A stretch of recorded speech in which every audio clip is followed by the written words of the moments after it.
Welcome back to the Mountain Morning Show. Time to work on my golf swing. It's been a long time coming, and finally Chris Johnson with GolfTEC has joined me. He's a certified personal coach with GolfTEC, so thank you for joining us here this morning. I'm very excited to learn some new tips, and hopefully it helps you guys as well. So first off, what is GolfTEC? Well, GolfTEC is a company, it's 15 years old. It started in Denver, Colorado with two teaching professionals that were kind of frustrated with teaching on a driving range, the limited results they were getting on a driving range, so they implemented some technology. They implemented certain steps, certain fundamentals to improvement with the golf swing. So, and we kind of talked about it a little bit earlier. It's our proven path to proven results. It consists of 5 fundamentals. And the first, you're going to kind of get a taste of it today, is our fact-based diagnosis. So what they've done is they've developed G-Swing technology, which is patented technology. It combines video with motion measurement. So when I'm looking at the golf swing, I'm not only going to be seeing what you're doing, I'm going to be seeing what the body's movements are. So we've measured over 200 different PGA, LPGA, senior PGA, the best juniors in the world.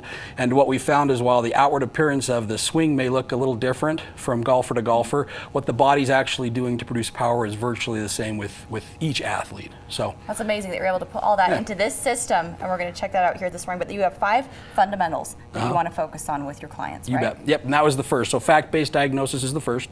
The second is going to be sequential lessons. So, for example, I was in here yesterday, we talked a little bit and I showed you the grip, and I noticed earlier you were holding the club and it was the same grip. You always worry about having someone help you because you're like, really, I'm doing that many things wrong? So we won't talk about that. Well, and that's the thing. So we're going to want to cover that, a couple lessons. It's not just one lesson and you're done, because you're ultimately, hitting golf balls. You've learned to hit a golf ball a certain way. You're going to go back to that unless we spend some time together. Okay. The second element of sequential lessons is the fact that, obviously there's more than the full swing involved with getting the ball in the hole. So we're going to want to spend time on the golf course, outside chipping, putting, as well as the full swing. The third element is the way you retain the information I give you, because even right now I'm giving a lot of information. Well, you're not going to remember everything I tell you.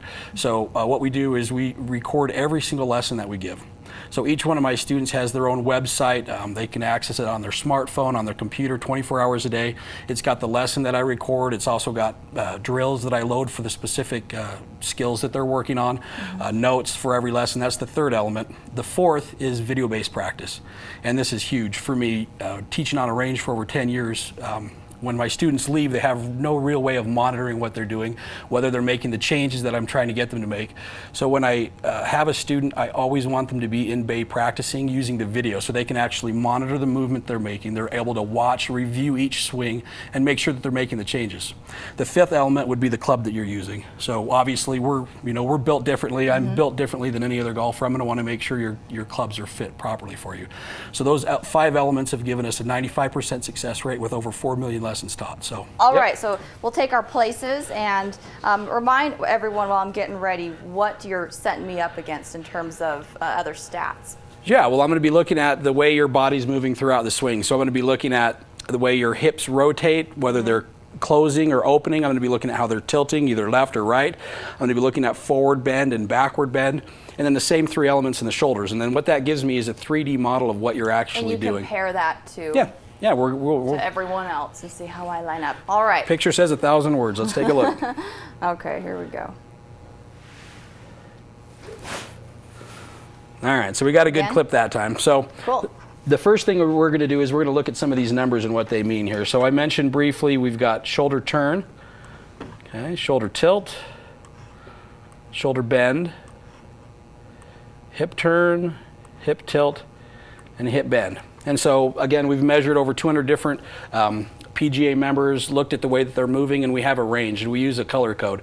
So we use green if it's in range, yellow to kind of give us caution, and then red if there's actually going to be a problem. So we can see. For what it's worth, I was green for most of it yesterday, right? Okay, because I practiced this anyway. Well, this is good because we can show what needs to be fixed. Yeah, and so we'd be looking at hip bend. We'd be seeing that, you're a little bit kind of in a too much of a knee bend here, and you're a little static with the hips. So already we see there's going to be some problems with the hips and how they're moving. So we would look at that again. I'd set a beep for you if we were in bay so you could hear when you're actually in the right position, or in the wrong position. I'd set a negative beep, whichever works best for you. And that would kind of train you to know where you need to be at. Yep. When you hear it, it clicks right in. Then that feel becomes more comfortable to you and more natural, more repeatable, which is what we're looking for. So we're just going to we don't have a whole lot of time as far as fixing you completely today. So we're There's gonna not enough time for that. So we're just gonna show you guys one quick thing. So we're gonna take you to the top of the swing here. And the reason I'm going here is because this is where I saw the biggest problem. So again, if we were looking at just one key element, if I only had you for a little bit of time, I'd be looking at the top position of the swing here. So you can see a lot of red numbers here. And I know for the untrained eye, you might not know exactly what we're looking at, so I'm going to pull in another golfer here. And this is what I love about it. You can compare yourself right alongside someone else who kind of knows what they're doing a little bit better than I do. Absolutely. Who has success. Yeah, it was Yeah. a good model for us. So we're going to pull her in here, and we're going to pull her right to the top of the backswing here. And we're going to notice pretty quickly some differences. First off, I'm going to see that her right or left shoulder is quite a bit lower than yours, so that tells me, and again I can see here with the red number, that there basically is no shoulder tilt. So you're basically standing straight up at the top of the backswing. The other thing that's pretty apparent is the left arm, how rigid and straight her left arm remains, and then the amount of hinge she has in her, and we kind of lose it behind your head, but the biggest thing is going to be obviously the shoulder tilt and also the left arm stability. So how do we go about fixing this? We're going to choose one thing out of the many that we can adjust. And one thing I would like to mention too is that yesterday when we came by, you made a very good point, and it has just been proven this morning. You're like, don't try and go and fix all these things, because that's what I did, and I got more in the red and yellow actually from when I initially tried it out with you yesterday. So point taken, Chris. Yeah, I won't do that again. Very good. It's nice to have some help here, right? Absolutely. So what do you want me to do now? So we're going to do, it's a very basic drill. This is called the Harley drill. It's going to help with two things, stability with the left arm and also the hinge. So go ahead and address the ball for me there again. What I'm going to have you do is I'm going to have you, without moving the hands, I'm going to have you make a full wrist hinge here. Okay, so you can see there that's a 90-degree wrist hinge. You can see it right there. That's kind of what we're looking at. And then what I want you to do is I want you to slide this right hand all the way up to about midway up the shaft here. Okay, and then from there what I'm going to have you do is take that left shoulder and I'm going to have you just rotate and point it at the ground. Good. Like that? A little bit higher there. Okay, now what I want you to do is slide that right hand down. Perfect. Perfect position right there. That's where I'm supposed to be And you can see our tilt numbers get better here. Awesome. Oh, you can see it right in motion as it's doing that. Yep. So let's take a look here. So just took you to the top of the backswing here, and obviously we didn't catch you exactly where we want you. Here. Let's try it one more time. Okay, so again, let's go ahead and address the golf ball for me here. Want me to do that same thing again? Same exact drill, and we're gonna be doing this quite a bit. If I had you and I had some time with you, okay, I'd help you with this again. So right from address, go ahead and give me a 90-degree wrist hinge. Slide the right hand down, turn the shoulders, get that left shoulder turned while you're watching the ball here. Oh, I'm watching my stats. I'm like, am I getting it right? Am I in the green? Everybody does that. And that's the beauty actually in Bay, because you'd have the cameras right here in front, or the video monitor right. Exactly right. That's part of the video-based practice, because you want to be able to watch and monitor, right? Yeah. So you'd be able to see the numbers in front of you, watch the position, the movement that you're getting into. Okay, so let's. I'm right here. Yep. Put my hand back down. Yep. We're going to start one more time though. All right. So go ahead and address a golf ball. This time I want you to maintain your head position. So watch the golf ball. Okay, I'm watching. 90-degree wrist hinge, right down. Make a good turn. Good. Slide that down. Good. Am I green? Pretty close. All right, now let's look at it. Okay. So now we're going to be looking at shoulder tilt. Okay. And we're going to be looking at the left arm stability, shoulder rotation. It's pretty good here. And now let's pull Bayana in here again, our model, and take a look. Much closer, right? So you can see that gradual progression, and this is a very good point, is that you just can't do one lesson and be done with it and feel like, oh, I've gotten all these things down, now I just needed that one chance to see everything that I might need to improve on. This is a process, and speaking of it being a process, winter is the perfect time to start to, I guess, maybe even retraining yourself in some of these areas that can really assist you with your game, right? Yeah, exactly right. I'm glad you brought that up, because obviously if I sent you out there on a golf course and this is all you were thinking about was this position and this position, it takes fluidity out of the golf swing, and we don't want that. You can't play good golf that way. And actually with my students, I really warn them that as we begin this process and you go out and, for example, I have a student, he'll come in, he takes one lesson, about once every other week, and then he goes and plays 4 to 5 times a week. Well, he's really saturating his game with old movement because he's playing too much golf. So when I see him after 2 weeks, it's like we haven't done any work.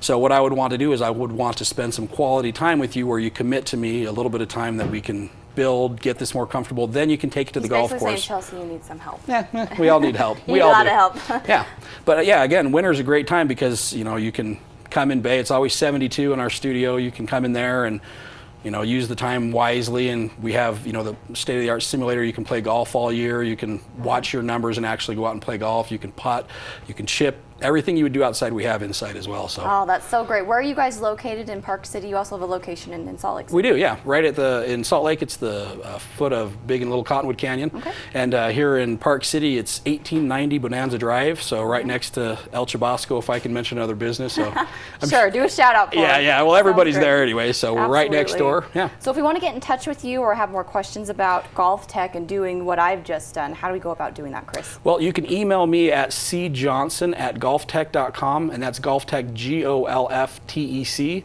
Or you can give us a call, 435-214-4491. And you're online? Yeah, and we're online, yep, golftec.com. Yep. All right, Yeah. very good. Chris, thank you, You bet. so Thanks much for having your me. time. Thanks I for your really patience. appreciate you being here. Yeah. I've certainly learned a couple of things, and it's baby steps is paramount here. Do it a little bit at a time, and Chris can help you with that. Work on that one thing, get some reps in, and it'll take place. So. All right, very good. Thank you so much to GolfTEC and to Chris Johnson for doing our Keep It PC segment with us. We'll be right back after this quick break. We're talking with some kids from Park City High School.